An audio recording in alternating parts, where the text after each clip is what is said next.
আজকের আলোচনা বিষয় চলক বৃত্ত চিহ্ন।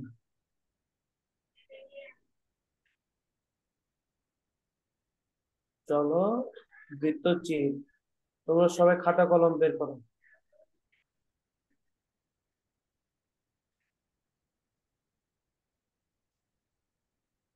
প্রথমে আমরা আলোচনা করব বৃত্ত কি। বৃত্ত কি তোমাদের জানতে হবে।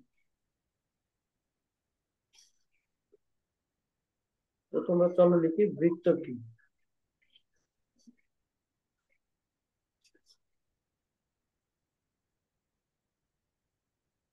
আমাদের প্রথম প্রশ্ন, বৃত্ত কি? বৃত্ত হচ্ছে একটি নির্দিষ্ট বিন্দুকে, মনে করো এটা নির্দিষ্ট বিন্দু, নির্দিষ্ট বিন্দুকে একটা বক্ররেখা যদি সমান দূরত্ব বজায় রেখে যেখান থেকে শুরু হয়েছে আবার সেখানে যদি মিলিত হয়, তাহলে পুরো ঘটনাটাই হচ্ছে বৃত্ত।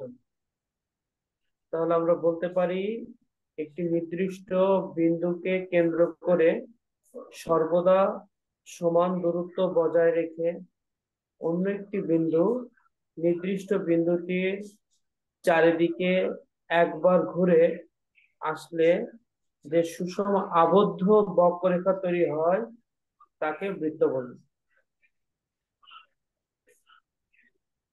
বিষয়টাকে এভাবে বলা যায়। তাহলে এটা হচ্ছে নির্দিষ্ট বিন্দু আর আরেকটা বিন্দু সমান দূরত্ব বজায় রেখে চারিদিকে ঘুরে, এটাকে বলা হয় বৃত্ত। তোমরা এই সংজ্ঞাটা, আমি ক্লাসটা রেকর্ড করছি, পরবর্তীতে ভিডিও দেখে এই সংজ্ঞাগুলো লিখে নিব। এখন এই পুরো ঘটনাটা বৃত্ত, আর বৃত্তের এই যে ছোট মাঝখানের এই বিন্দুটাকে বলা হয় কেন্দ্র। তাহলে কেন্দ্র কাকে বলে? বৃত্তের কেন্দ্র কি? এটা বলা যায় যে নির্দিষ্ট অনন্য বিন্দু হতে বৃত্তের উপরস্থ সকল বিন্দুর দূরত্ব সমান, তাকে কেন্দ্র বলে। যেমন এই যে কেন্দ্র থেকে, দেখো এর বিন্দু থেকে, এই যে একটা নির্দিষ্ট বিন্দু থেকে একটি বিন্দু যে পথ চললো, চলে যে বৃত্তটা তৈরি হলো, এই নির্দিষ্ট বিন্দুকে বলা হয় কেন্দ্র।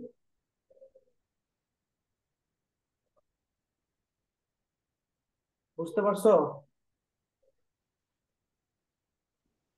স্যার আরেকবার। আচ্ছা, কেন্দ্র, আমার প্রশ্ন ছিল কেন্দ্র কি। প্রথমে বৃত্ত কি এটা তো বুঝছো। তো কেন্দ্র, কেন্দ্র হলো, আমি আবার বলি, এটা ক্যাপশন দিই, কেন্দ্র। কেন্দ্র কি?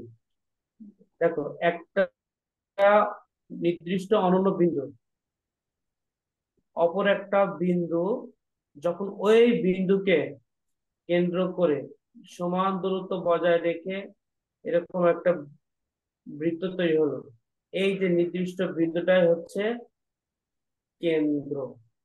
বুঝতে পারছো?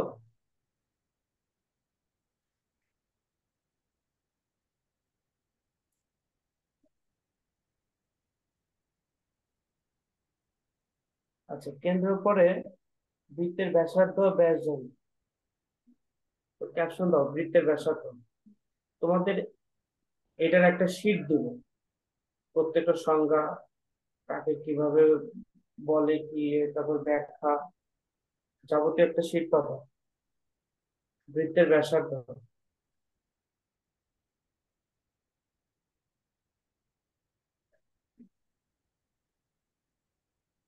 আচ্ছা, বৃত্তের ব্যাসার্ধ কাকে বলে? প্রথমে আমরা একটা বৃত্ত আঁকাই।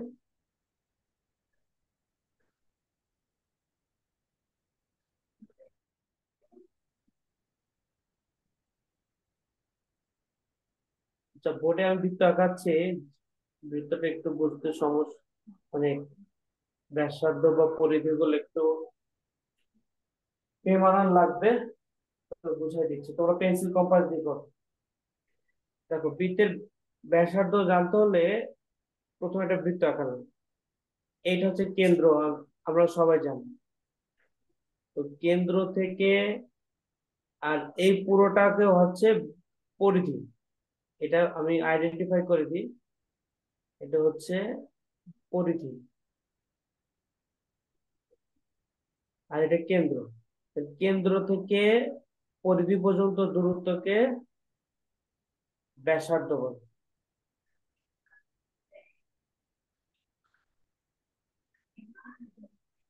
কেন্দ্র থেকে পরিধি পর্যন্ত যে দূরত্ব, এই দূরত্বকে বৃত্তের ব্যাসার্ধ বলে। ব্যাসার্ধটা বুঝতে পারছো?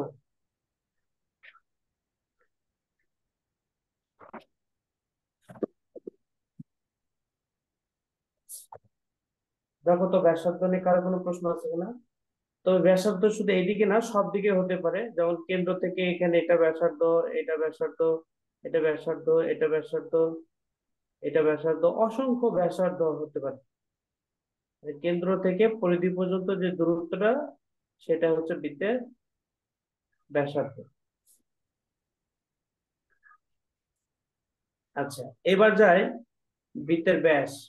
যারা লিখতে পারছো না, তারা পরবর্তীতে ভিডিও দেখে এই ফর্মুলাগুলো লিখে নেবে। আর স্কুল ওপেন হলে আমি তোমাদেরকে শিট দিব। বৃত্তের ব্যাস, আর একটা জিনিস বলতে ভুলে গেছি, বৃত্তের ব্যাসার্ধকে সব সময় আর দ্বারা প্রকাশ করা হয়। বৃত্তের ব্যাসার্ধকে আর দ্বারা, কারণ আমরা যখন অঙ্ক করতে যাব তখন এটা কাজে লাগবে। এখন বৃত্তের ব্যাস, প্রথমে আমরা একটা বৃত্ত আঁকাই। এই যে বৃত্ত, বৃত্তের এটা কেন্দ্র আর এটা পরিধি। এখন কোন একটি বিন্দু থেকে পরিধি, যেমন একটা বিন্দু থেকে আর একটা বিন্দু যোগফল যদি কেন্দ্র দিয়ে যায়, এই যে এই রেখাটা দেখো কেন্দ্র দিয়ে যাচ্ছে, তাহলে এই কেন্দ্রগামী রেখাটা, বা যে এর আরেকটা নাম আছে জ্যা, একে বলা হয় ব্যাস। ব্যাসকে 2r দ্বারা প্রকাশ করে।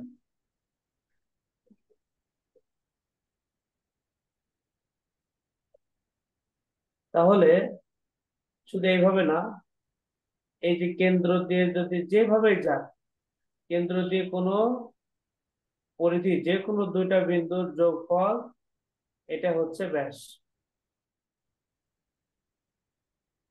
স্যার ব্যাসকেও কি 2r দ্বারা প্রকাশ করব? ব্যাস হচ্ছে 2r, ব্যাসকে 2r দিয়ে প্রকাশ। ব্যাস আর ব্যাসার্ধের মধ্যে একটা সম্পর্ক আছে, এটা অঙ্কের সময় আমি বুঝাই দিই।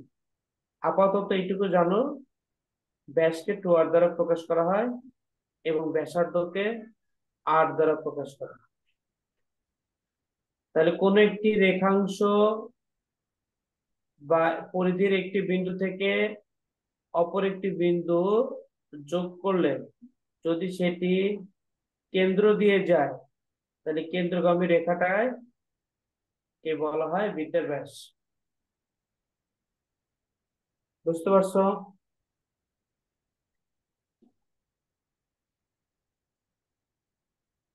আচ্ছা, বৃত্তের ব্যাস আর ব্যাসার্ধের মধ্যে একটা সম্পর্ক আছে, এটা আমরা জানবো।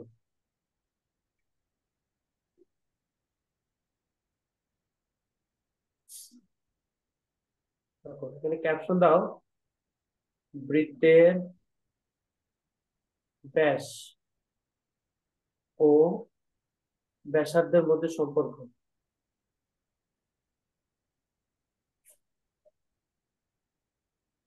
বৃত্তের ব্যাস ও ব্যাসার্ধের মধ্যে সম্পর্ক। সম্পর্ক, দেখো আমরা এখন সম্পর্কটা জানবো, খুব গুরুত্বপূর্ণ, এটা আমাদের লাগবে। আমরা জানি কোন বৃত্তের ব্যাস ওই বৃত্তের ব্যাসার্ধের দ্বিগুণ। কথাটা বুঝতে হলে আমরা একটা ছবি দিয়ে বুঝতে হবে। আমরা প্রথমে একটা বৃত্ত আঁকলাম। এই বৃত্তের এই যে কেন্দ্র থেকে পরিধি পর্যন্ত যে দূরত্ব, এটা হচ্ছে বৃত্তের ব্যাসার্ধ।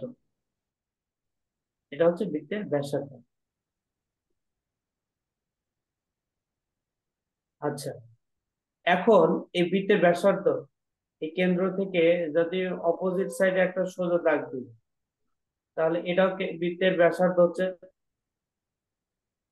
এবং পুরো সোজা যে রেখাটা আমি পাচ্ছি কেন্দ্র দিয়ে যাচ্ছি, এবং এটাকে বলা হচ্ছে ব্যাস। তাহলে ব্যাস হচ্ছে ব্যাসার্ধের দ্বিগুণ। তাহলে আমরা এটা লিখতে পারি এইভাবে: ব্যাস সমান 2 গুণ ব্যাসার্ধ।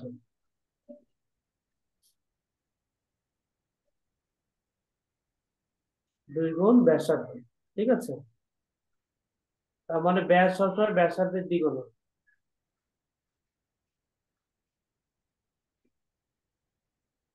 আবার উল্টা কথা বলতে পারি, ব্যাসার্ধ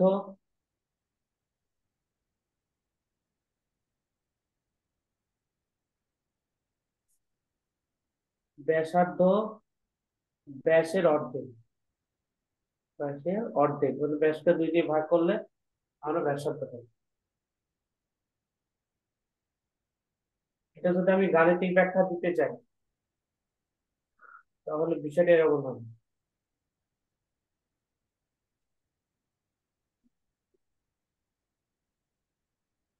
দেখো, যদি এটা আমি গাণিতিক ব্যাখ্যা দিই, ব্যাস, সূত্রটা আবার লিখি: ব্যাস সমান 2 গুণ ব্যাসার্ধ।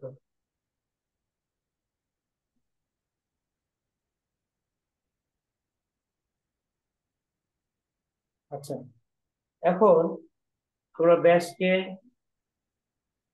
ডি দ্বারা প্রকাশ করব, 2 গুণ ব্যাসার্ধকে আর দ্বারা প্রকাশ করব। সুতরাং ভি সমান 2r। দেখো, তাহলে বলা যায় ব্যাস ব্যাসার্ধের দ্বিগুণ। আবার 2r কে যদি আমি বাম সাইডে আর ডি কে যদি ডান সাইডে নিয়ে যাই, তাহলে চিহ্নের কোনো পরিবর্তন হবে না। আর কে রেখে দিলাম। ডি কে যদি শুধু একটা সংখ্যাকে আমি যদি সাইড চেঞ্জ করি, তাহলে গুণ থাকলে ভাগ, যোগ থাকলে বিয়োগ, বিয়োগ থাকলে যোগ, গুণ থাকলে ভাগ। যেমন আর এর সাথে টু কি গুণ অবস্থায় আছে, আমি যদি টু কে ডি পাঠাই দিই, তাহলে ভাগ হয়ে যাবে। তাহলে আর মানে আমি কি বলেছি, ব্যাসার্ধ, আর ডি মানে ব্যাস। এই যে ডির জায়গায় ব্যাস লিখেছি আর টু, তাহলে বলতে পারি ব্যাসার্ধ ব্যাসের অর্ধেক। উপরে যেমন বলেছি, এই যে ব্যাস ব্যাসার্ধের দ্বিগুণ, মানে ব্যাস সমান 2 গুণ ব্যাসার্ধ। আবার উল্টা কথা, ব্যাসার্ধ ব্যাসের অর্ধেক। বুঝতে পারছো নিশ্চয়? কারো কোনো প্রশ্ন আছে? স্যার উপরে স্যার একদম নিচে স্যার ব্যাসের পাশে কি স্যার কিছু লিখছেন? না, এমনি ঠিক দিয়েছে বোঝানোর জন্য। Okay sir. আচ্ছা, এবার আসো বৃত্তের জ্যা।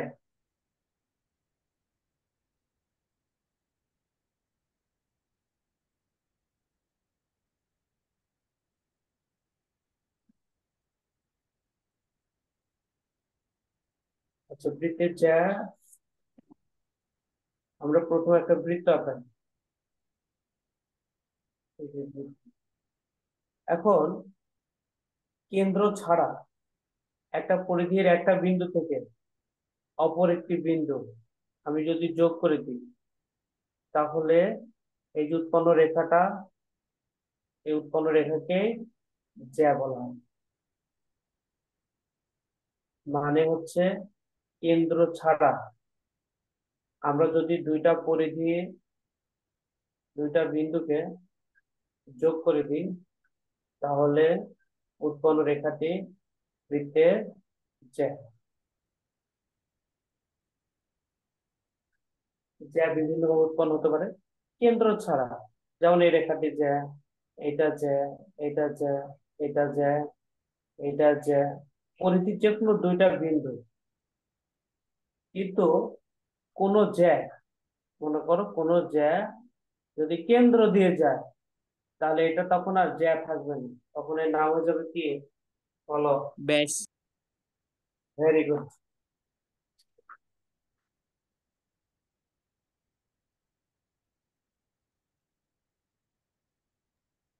স্যার এগুলো এটা কাকে বলে বুঝছো? এটা দিয়ে দিবেন তাই না? আমি হচ্ছে sheet দিয়ে দিব, শীতে সব পাবা। এরপরও ভিডিওটা আপলোড দিব, তোমরা ভিডিও থেকে আরো জেনে নিতে পারবে। আচ্ছা, এবার আসো বৃত্তের পরিধি, খুবই গুরুত্বপূর্ণ একটা, ম্যাথের ক্ষেত্রে লাগবে। বৃত্তের পরিধি,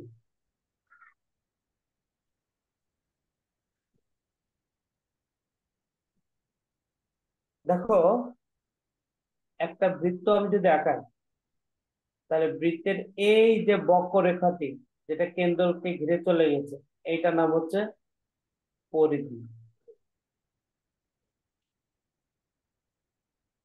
এটার নাম পরিধি। এখন পরিধি নিয়ে কিছু কথা আছে যেটা তোমার অঙ্কে লাগবে। আমরা বৃত্তের পরিধিকে, বৃত্তের পরিধির একটা সূত্র আছে, বৃত্তের পরিধি সূত্র। কোন বৃত্তের পরিধি নির্ণয় করতে হলে এই সূত্রটা লাগবে। বৃত্তের পরিধি নির্ণয়, বৃত্তের পরিধি নির্ণয় সূত্র 2πr। বৃত্তের পরিধি নির্ণয় সূত্রকে 2πr বলে, যেখানে পাই, এই পাইকে বলা হচ্ছে যে ধ্রুবক, যার মান 3.14, বা ভগ্নাংশ হিসাবে তুমি 22/7 এটা দিয়ে প্রকাশ করতে পারো। এবং আর, আর কে বলা হয় ব্যাসার্ধ। ঠিক আছে, এই জিনিসটা খুবই গুরুত্বপূর্ণ, তোমাদের হচ্ছে মনে রাখতে হবে। যেখানে পায়ের মান হচ্ছে 3.14, আর এর মান, আর এর নাম হচ্ছে ব্যাসার্ধ, এর কোনো মান নেই, এই মানটা কি থাকবে? দেওয়া থাকবে।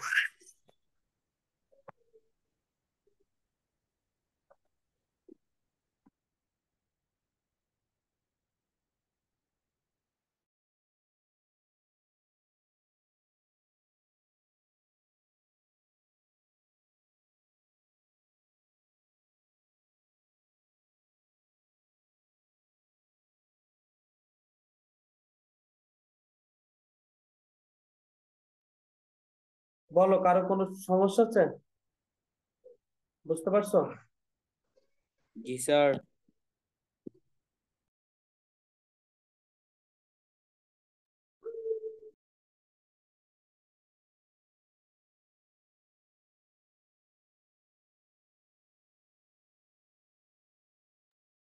আচ্ছা, এই ঘটনাটাকে, বৃত্তের পরিধিকে আরো আর আমার সুন্দরভাবে, পুরাটাই সমস্যা।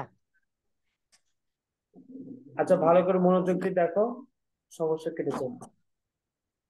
পরিধি, আমরা পরিধিকে বলছি টু টু পাই আর। আচ্ছা, এটা কি এভাবে লেখা যায়?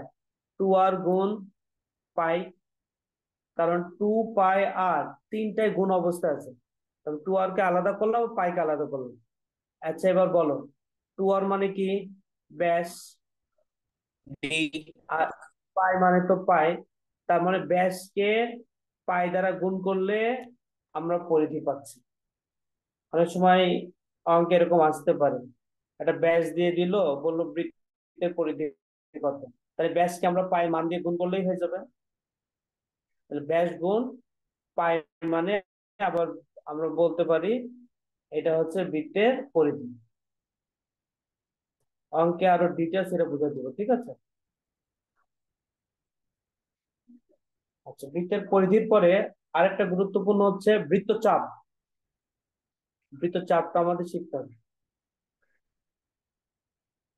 আচ্ছা, আমি যদি একটা বৃত্ত আঁকাই, এই বৃত্তের যে কোনো পরিধির উপর যে কোনো দুইটা বিন্দু নিই, একটা নিলাম এ, একটা নিলাম বি, এবং মাঝ বরাবর যদি আমি এটা কেটে ফেলি, এই বৃত্তটাকে যদি কেটে ফেলে এইভাবে, তাহলে এই এ বি একটা অংশ হয়ে যাচ্ছে, আর এ বির উপরের একটা অংশ, এই যে এটা একটা অংশ পাবো, এটা একটা অংশ পাবো। কিন্তু উপরের যে অংশটা, এই অংশটা বড়, আর এই অংশটা কি ছোট। তাহলে কোন ছোট। বৃত্তকে আমি যদি কেটে ফেলি, কেটে ফেলার পর এখানে একটা নাম দাও, এ বি নাম দিয়ে কেটে ফেলার পর আমি যে ছোট অংশটি পাচ্ছি, সেই ছোট অংশটা কি জানো কি বলা হয়? Sir J. না, শোনো, বৃত্তচাপকে দুইটা ভাগে ভাগ করা হয়। বৃত্তচাপ, আমি এখানে বোঝাই দিচ্ছি। বৃত্তচাপকে দুইটা ভাগে ভাগ করা হয়। একটা হচ্ছে অধিচাপ, নতুন শব্দ তোমাদের জন্য, অধিচাপ। আরেকটা হচ্ছে উপচাপ। একটা অধিচাপ, একটা উপচাপ। তো অধিচাপ হচ্ছে বৃত্তের অর্ধবৃত্ত অপেক্ষায় বড় চাপকে অধিচাপ বলে। মানে এই যে বড় যে চাপটা আমরা উৎপন্ন হয়েছে, এটার নাম হচ্ছে অধিচাপ। আর এই যে ছোট চাপটা উৎপন্ন হয়েছে, এই যে বিয়ের, এই যে এটা হচ্ছে উপচাপ। তার মানে একটা বৃত্তকে যদি আমি কেটে ফেলি, একটা ছোট বড় করে, ছোট অংশকে বলবো উপচাপ, এবং বড় অংশকে বলবো অধিচাপ। তো অধিচাপের সংখ্যাটা এমন হতে পারে যে বৃত্তের অর্ধবৃত্ত অপেক্ষায় বড় চাপকে অধিচাপ বলে। অর্থাৎ বৃত্তের কোন জ্যা বৃত্তকে যে দুইটি চাপে বিভক্ত করে, তাদের মধ্যে বড় চাপটি হলো অধিচাপ। যেমন, আবার বলি, একটা বৃত্তের, মনে করো এই একটা frame, এই একটা frame।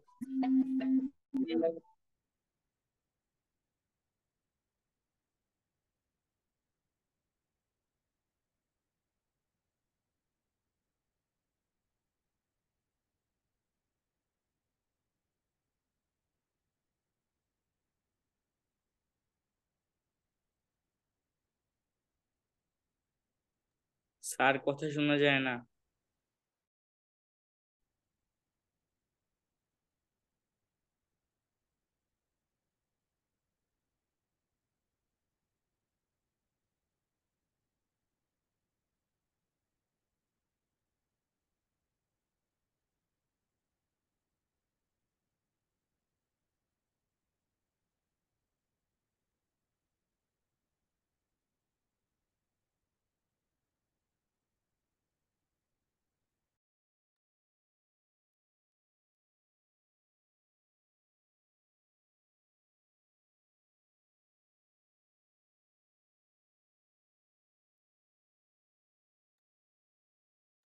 স্যারের কথা কি শোনা যায়? আমি তো স্যারের কথা শুনতে পাইতেছি না। স্যার কথা শোনা যাচ্ছে না। ও, স্যার মনে হয় মাইক অফ করে রাখছে। অন করা। Sir network problem.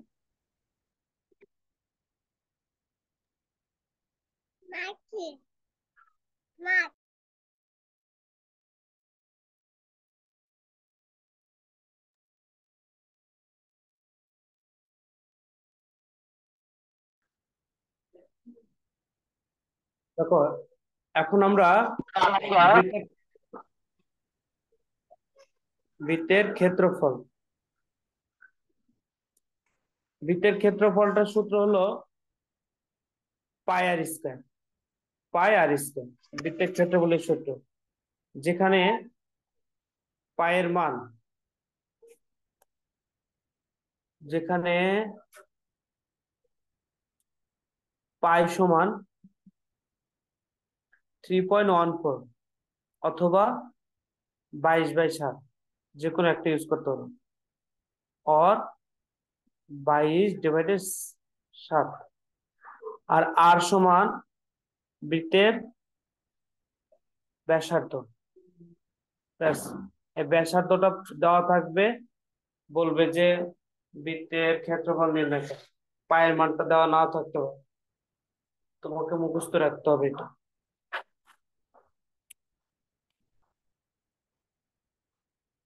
তোমরা কি জানো পায়ের প্রথম ব্যবহার কে করে? কারো ধারণা আছে ইতিহাস সম্পর্কে? পায়ের 1700 সালের দিকে পায়ের ব্যবহার শুরু হয়। এটা অনেক আগে।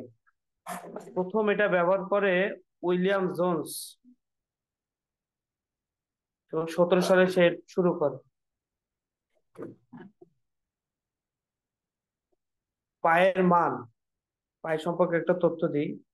পায়ের মান আমরা 3.14 বলছি, বাট এর পরেও কিন্তু অসংখ্য সংখ্যা আছে। 3.1416 ডট ডট ডট ডট অসংখ্য চলবে, এর কোনো শেষ নেই। তবে বিজ্ঞানীরা দশমিকের পরে 15 মিলিয়ন ঘর পর্যন্ত বের করতে পারছে, তারপরে শেষ খুঁজে পায়নি। তার মানে এই মানটি অমূলদ, যার কোনো শেষ নেই। একে ভগ্নাংশে রূপান্তর করা যায় না, এটা একটা অমূলদ সংখ্যা। পাই সম্পর্কে আমরা পরে আরো জানবো বড় ক্লাসে উঠলে। আপাতত আমরা পাই সম্পর্কিত কিছু অঙ্ক করি, চলো। স্যার স্যার স্যার বৃত্তচাপ নির্ণয় কি স্যার কোনো সূত্র আছে? বৃত্তচাপ নির্ণয় সূত্র আছে, বা বৃত্তচাপ কিভাবে নির্ণয় করতে হয় সেটাও দেখাবো। আমি এখন আর সূত্রটা বললাম না, বেসিক শিখাচ্ছি, কারণ এখন বললে তোমরা বুঝতে পারবো না। আমরা যখন বৃত্তচাপ নিয়ে অঙ্ক করব তখন বুঝাই দিব। Okay sir. এখন অনেক বলিনি তোমাদের, কারণ এগুলা বেসিক শিখাচ্ছি, ডিটেলস বলিনি।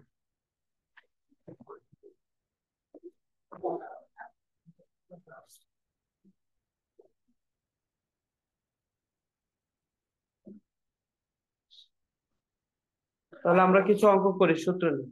আমরা মোটামুটি যে সূত্রগুলা জানতে পারলাম বৃত্তের, এক নজর একটু দেখে নিই।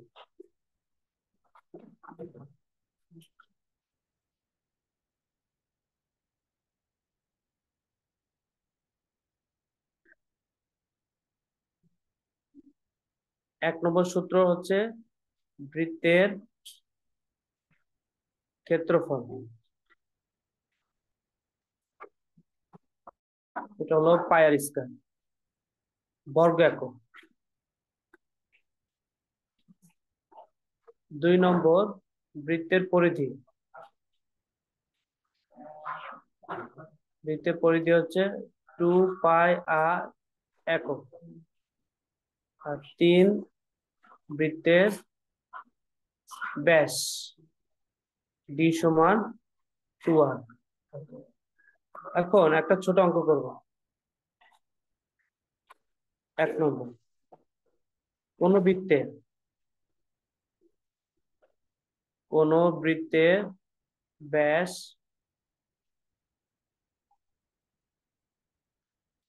12 সেন্টিমিটার হলে বৃত্তের, অঙ্কটা তুলে না, বৃত্তের ব্যাস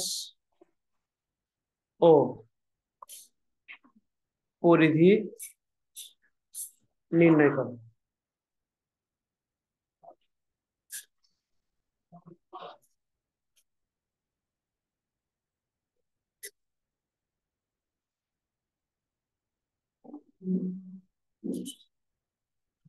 সলিউশন তাহলে দেওয়া আছে।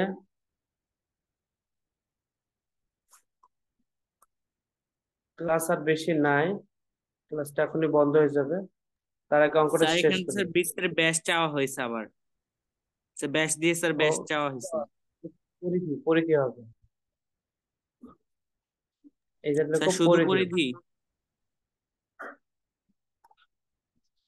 বৃত্তের পরিধি নির্ণয় করো। আচ্ছা, দেওয়া আছে বৃত্তের, এবার অঙ্ক করবে। বৃত্তের ব্যাস সমান 12 সেন্টিমিটার। সুতরাং বৃত্তের পরিধি,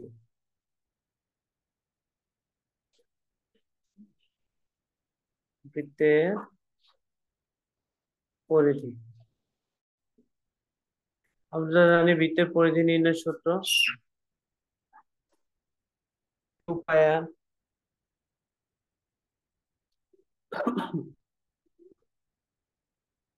তাহলে 2 গুণ, দেখো আমরা এখানে একটা অঙ্কটা সহজ, 2r কে এক জায়গায় দিলাম আর পাইকে আলাদা করলাম। আমরা জানি ব্যাস মানে কি 2r, তাহলে এই ব্যাসের জায়গায় আমি 12 বসাতে পারি, আর পায়ের জায়গায় আমি 3.14। এটা ক্যালকুলেট করো, যেটা উত্তর আসবে ওইটাই সমাধান।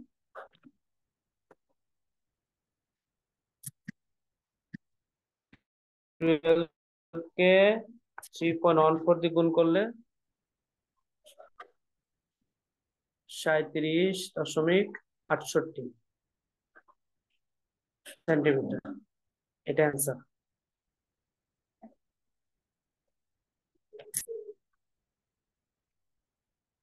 আচ্ছা, ক্লাস আর বেশিক্ষণ নাই, আপাতত আজকে আমরা বেসিক ক্লাস করলাম। নেক্সট ক্লাসে তোমাদের আরো অঙ্ক করাবো, বৃত্ত সম্পর্কিত ম্যাথ করাবো। ঠিক আছে, তাহলে আজকে এই পর্যন্তই। ভালো থেকো। আল্লাহ হাফেজ।